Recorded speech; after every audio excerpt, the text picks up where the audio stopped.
Hello, everyone. I would like to introduce myself. My name is Krysia Villon, and I am a personal chef, chef instructor, and food historian. And I have had the very distinct pleasure of being a mentee with the NAFSA program and was brought into the fold by Chef Elena Terry, which I am forever grateful for that beautiful chance meeting at the very end of the New England Intertribal Food Summit in Connecticut 2 years ago. So I'll tell you a little bit about myself and also what it's meant for me to be brought into the fold of NAFSA and to experience such beautiful mentorship in the last couple years. So my background is that I'm born and raised in Boston. My dad is Peruvian, so I'm a second generation immigrant. My mom is American with very mixed European ancestry, but mostly Polish. And that's where my first name comes from. It's a Polish name. And I have been in my whole life very exposed to food, specifically Peruvian food from a professional perspective. A lot of my family members on that side of my family have owned restaurants. Sorry, I'm outside. Have owned restaurants. And so I grew up around Peruvian food. And I think as I got older, I really started thinking about the way in which Peruvian identity, and the aspects of Peruvian identity are expressed through those plates and how it's served and how it's marketed, how the country markets it, how people consume it. And when they consume it, whether they're Peruvian themselves or they are others that are not of mestizo background, South American background, what are they seeing when they look at those plates of food? And I eventually went to graduate school, and I was really, really fascinated with why there was this explosion of interest in quinoa. As I said, I grew up in Boston. My family owned restaurants. Never in my life had I heard of quinoa until I was like a full-grown adult. And I had to really, I was like, why did I not hear about this until I was an adult? And now all of a sudden everybody's like crazy about quinoa. So I recently got my master's in liberal arts in gastronomy and focused on food history and specifically studied quinoa and the way that Peruvians view it and use it as an expression of their indigeneity, but also to look a little bit more into sort of the internal conflict that I think a lot of colonized people have around both a pride and a shame of indigenous ingredients and how they are used in the kitchen, whether it's a public or a private consumption of that ingredient or not. And I won't get into what I discovered, but it was a really, really crucial thing for me to look at because it really explained to me a lot about my own family and the colonized mind and how we then express our indigeneity in a variety of different ways or choose not to. So when I first became aware of the intertribal food summits that happen around the country, it was actually from a college, one of my very close friends from college, who is from Zuni, and she said, "Hey, you might be interested in this if this food summit's happening in your neck of the woods." So I looked into it, and I ended up going to the New England Food Summit there in Connecticut. I met a lot of local people, but I also, as folks have known, if they go to any of these food summits, you meet people from all over and really accomplished chefs and cooks and community members that just throw their hands in and start doing, just do the work. And I was amazed by the camaraderie and amazed by the connectivity of people, and it really touched me. I had never seen community like that before. I had never really experienced that level of welcomeness, if that's a word. Is that a word? And so at the end of that conference, on the Sunday, as you know, at the end, the chefs, whoever's left over, and they claim to do that last day, they just take whatever's left over and make a meal out of it. And that's where I encountered for the first time Chef Elena Terry. And it looked a little stressful, and I was dressed, because I wasn't planning on cooking that day. I was dressed I had my nice clothes on, I had my hair done, my jewelry, and it just looked like they needed help. So I just dropped my stuff and I said, what can I do to help? And that's how she and I met. And from that point forward, she has made a point to continually reach out to me and let me know of other things that are happening, other opportunities to connect with other chefs, particularly other female chefs, and it's been really important in my own personal growth, my professional growth, and my spiritual growth to connect with all of you. And so, especially during this time of quarantine, it's been isolating as it is for a lot of us, but I live in the city where I don't have a community of people around me that, my parents are close by. Sorry for the trucks. But I don't have, I'm not living right now in a multi-generational home. And so there was a certain, like me and my daughter have been by ourselves a lot. But where I never felt alone was with interacting and connecting with people from the food sovereignty movement and other chefs and folks in the culinary world that I've been able to really bond with and also help to find direction with, because sometimes I don't feel like I know what I'm doing. Sometimes I feel like I'm an imposter and I don't know how to do the next steps, and I feel like I'm sort of maybe not supposed to be here.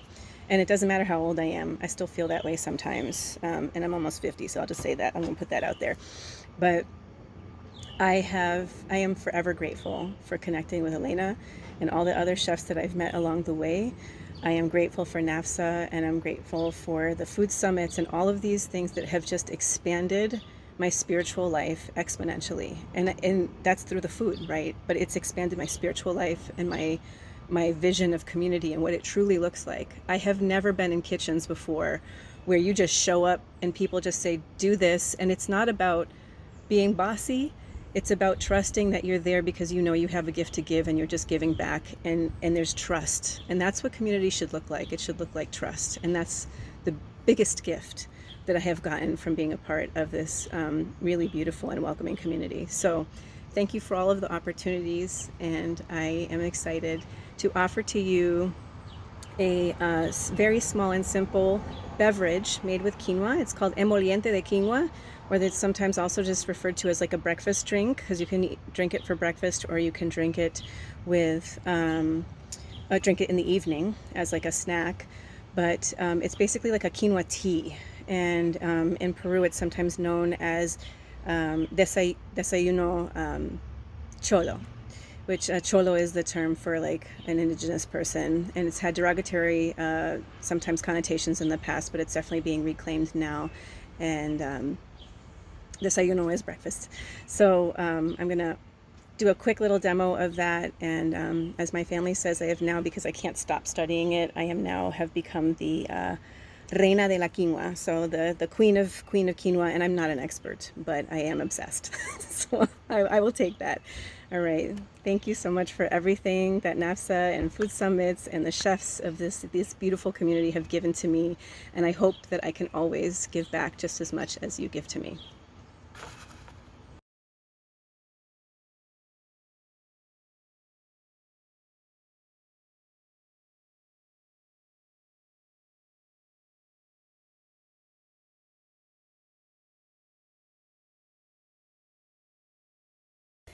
Hi, okay, so we're gonna go ahead and get started. I have a pot going right now. So this is again Emoliente de quinua, or desayuno cholo, or there's different ways of sort of explaining what this is, but basically it's a quinoa tea.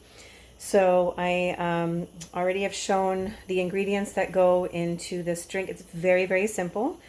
You're going to use, so what I'm using, just so you know, I'm going to be using the skin of one pineapple, the core of that pineapple as well, and I'm doing like a half batch. You could actually double this up a little bit, add other types of fruits, but I'm actually going to make a recipe just using indigenous American ingredients, even from beyond, obviously, Turtle Island. So I mean like the whole American continent. So I'm using all different kinds of things in here. So currently this is made with quinoa, with pineapple, with apple, with something called quince or membrillo.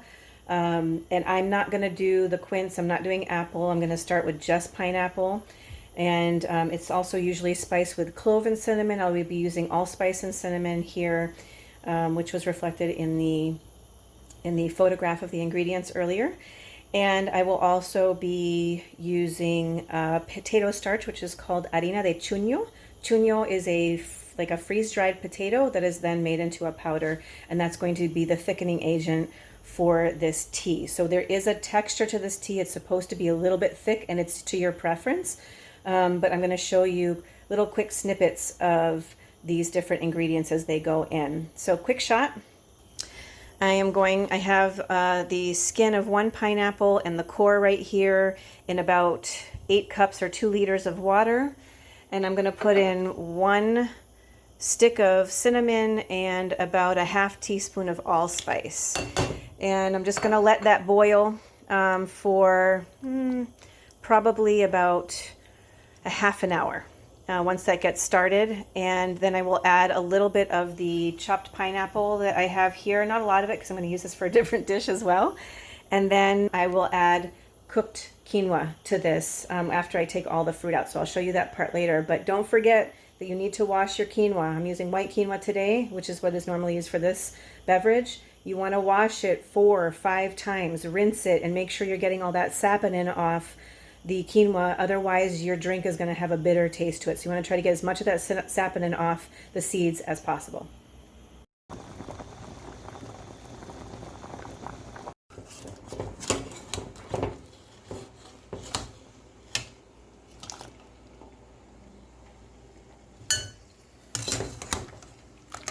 Okay, I finished straining everything out. You can see there are little tiny bits of pineapple skin in there. That is okay. I'm going to leave that in there. I don't care about that. And I'm going to add about a handful back of some pieces of pineapple.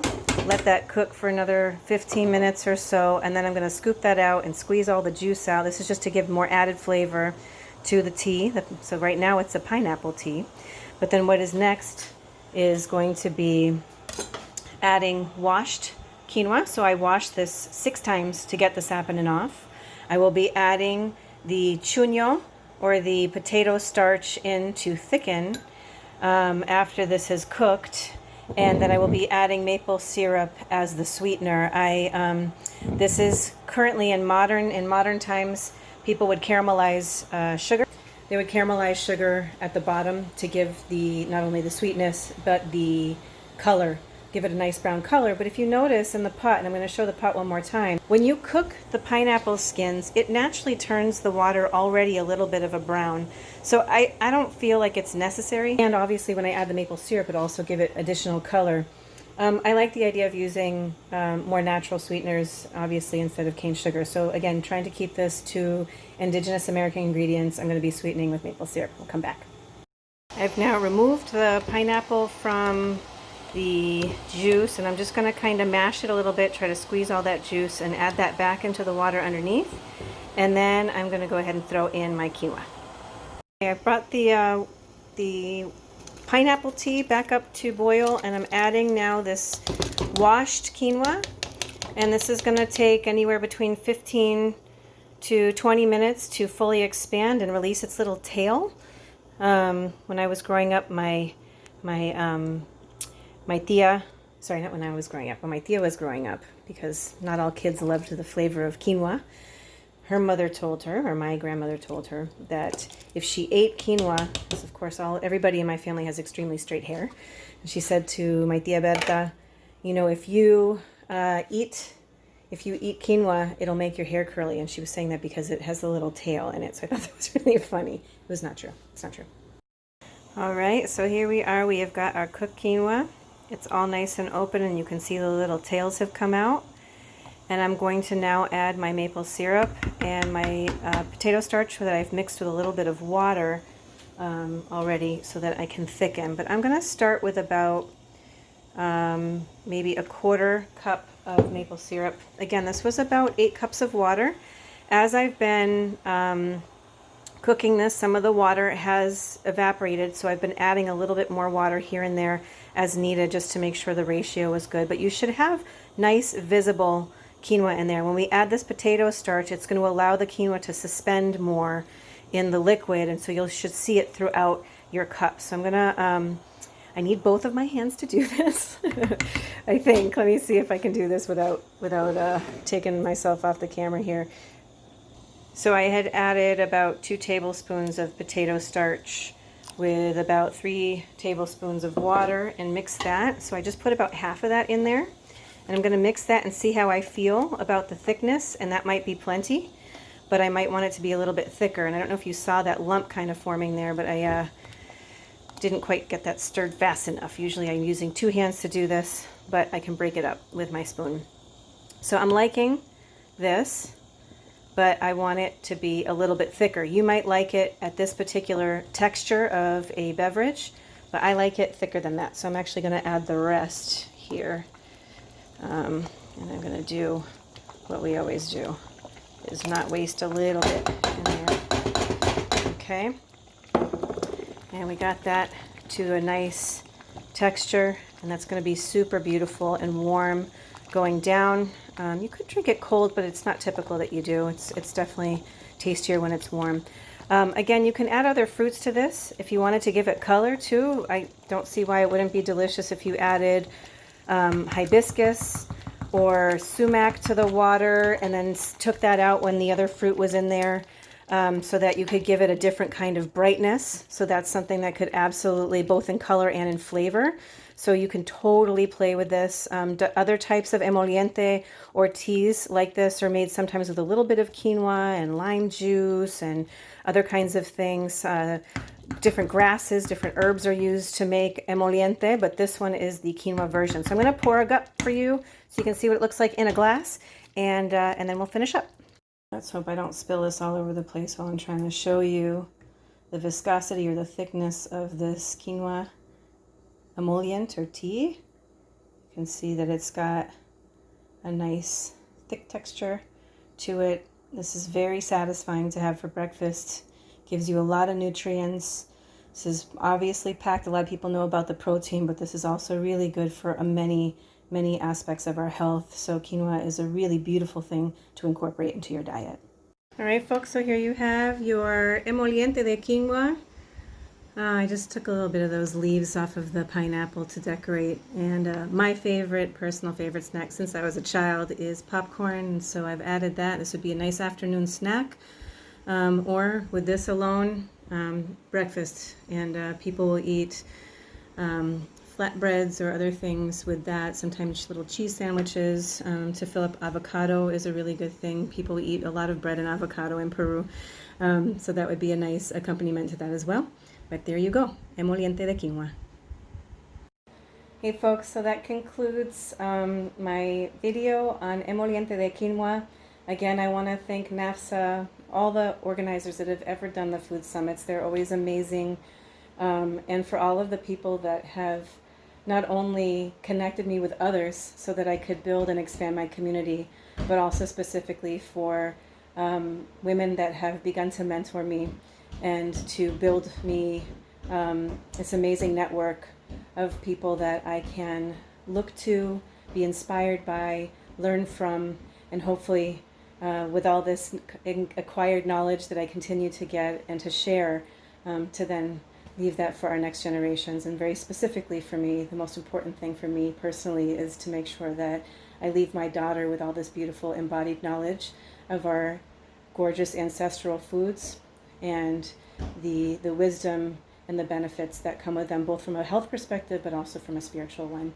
So I wish you all many blessings, and I can't wait to see you again sometime soon.